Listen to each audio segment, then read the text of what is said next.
Do you think your life and your career would have been in the same place it is now if you hadn't taken the time to better yourself before you recorded? It's weird. Like, I mean, the labels want your recordings like 6 months in advance before they can put it out, and then sometimes they take it a year in advance. But yeah, like I'd actually done a bunch of recording, but I mean, you don't see it. Like the people will never hear the demos that I've done. You know, behind the scenes.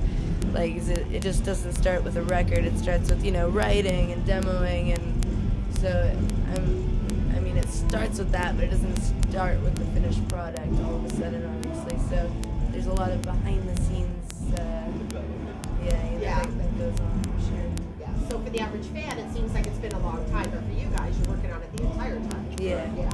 Okay. Well, you've been given the opportunity to work with some pretty established musicians right off the bat. Like you opened for Buck Cherry, and you worked with Ian Saw from Billy Talent and stuff like that.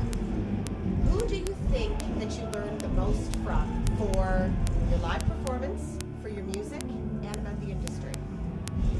I know for me, like we toured with everyone from like GNR to like Kiss to the Ray Against the Machine, Foo Fighters, and all of our European tours. And Worked with Mastercraft. yeah, I did work with, and for them too. I sang on their record. I really learned a lot from when we toured with the Deftones. You were gonna say that? Deftones? We had a really positive experience touring with them, and especially with Gino too.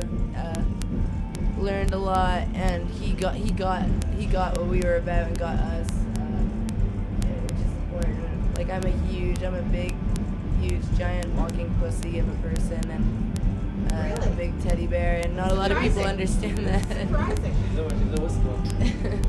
It's the only place I probably am not around stage. I tell people all the time when they have anger to go into sports or get a hobby, and I guess that's what became my career.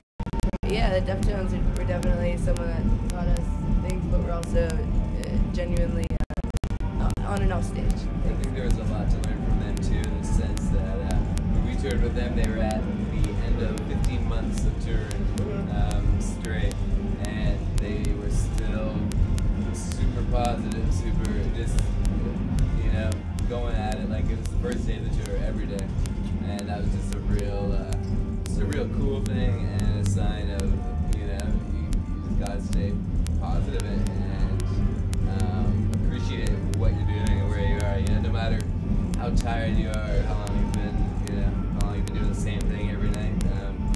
They were a great experience, and that's why I knew you would say the same thing. Do you think they taught you about your live performance and how to treat your fans as well? Every band's really different. Usually when we're on the road, we're the only band that's there at the merch table and waiting. Not to say like the Deftones, they're great to their fans. I'm just saying like we've always had our own mantra and the way of dealing with our fans. We've been horrible in the past with their internet. We've had different teams of internet people go in and out, but we're slowly getting that aspect together and content. But besides that, like from a live standpoint, I've never seen anyone stand up there longer than us or talk longer. Usually, it started with us watching other bands ignore their fans and wonder how they could care.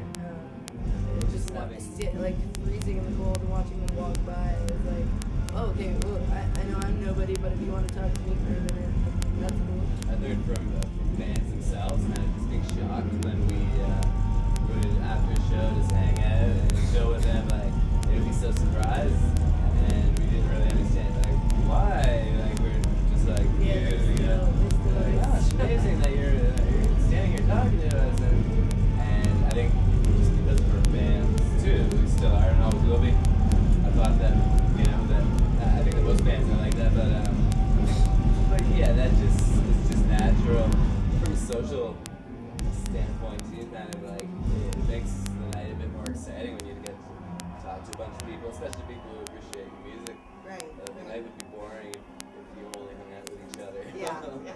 Get a little monotonous after a while. Yeah.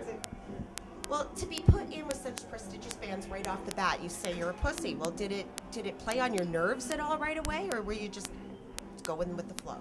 It sometimes happens so fast that your nerves don't even, it can't even react properly. So maybe that's to my benefit. I mean, being really empathetic or sometimes really apathetic all at the same time can work to your advantage. Well, speaking of advantages and disadvantages, you hired some of your longtime friends to be in your band. There's got to be upsides and downsides to that. What On our equipment, and so you get used to it, and you think of creative ways to cover it. I mean, it's just, and it's kind of, it's not like you're planning ahead, but what you do learn sometimes. Oh, well, that really worked really well last tour. Just keep it in the back of your head. In case something goes wrong, yeah, do this. But you just never know when one of those kind of things is gonna go down, and when it does, you're just lucky to have a kind of a textbook in the back of your head. In those situations, too, like some kind of natural exactly thing kicks in where you don't in. even have, like you were saying a second ago, you don't even have time to think of what's screwing up. You just naturally kick into, like, I don't know, just feel natural. Like we're really just jamming here, and there's 20 or 200 people watching, whatever. It's easy enough to just joke around with folks. Like people are pretty laid back for the most part at our shows. At least we're lucky that way. Like we can just make a joke of it instead of like, oh shit, and then like if you just lose your shit right there. Well, if you panic, then you screw up more, not going to do any good, yeah. So. I actually talked about that in my review, how you managed to keep going over, to just keep going, and the fact that it just came off as so pro, and you actually wound up using my review on your website, so that was kind of cool. I was going to say thank you for that. Yeah. And that's really sweet and nice comment for you to make, because that's, a lot of people would say something else. Well, a lot of people would focus on that. Yeah. Would focus on it and make it a negative thing. Yeah. Well, Pheno and Bleach is your first full-length LP, right? But it's been out for a while now. I would presume by now you're working on a follow-up. Okay, what can we expect from the next one? Like you evolve. There's something that you have, as a sound that you like to keep, and that's you. But you'd like to evolve and like to get better. So I hope that I get better, but also evolve and change sonically and in songwriting ways as well. And hopefully nothing too drastic. You always worry about your fans, but I always realize remembering bands that I liked and growing up that you kind of grow with them too. And you kind of age and mature with them, and not to worry about that, and just kind of more focus on what I want to do. I'm going to be selfish right now instead, because I've been pleasing everyone else for the last 6 years. So it's time to make a record for me, because I'm the one playing it every night. Right. So that's kind of what I'm into right now. So do you think by the time you record you're going to have an excess of material to pare down, or is it just going to hit about right? It's like that. I mean, and proper labels and working with anybody, even distribution companies, they do usually want at least 20 songs and skim down from there. And that's why we had a whole other record of material that we put out in a movie. We just did Hardcore Logo too with Bruce McDonald, and I mean, majority of that soundtrack is like the other half of the record. Well, I was going to skip ahead then, because that was actually one of my questions. But would you do that again? Did you like being on camera, or was it a side of you that you wish you hadn't exposed? No, cameras are definitely scary, especially when you're surrounded by a bunch of actors being not the non-actors. But I mean, we're playing ourselves. I wasn't playing like a doctor or anything, so I can kind of get away with it. Tony was really great, and and I don't know, we did our thing. All the boys are awesome.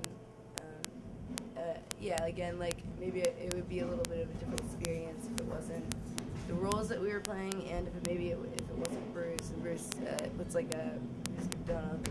It's a really a good vibe with everything he does, and a really touching way, and a kind of freeing way, where you don't have to really worry about. I can't describe Bruce. He's some kind of zen-like, and puts you at ease. So he's very, very laid back, and his work style is. I was gonna say that too. We were used to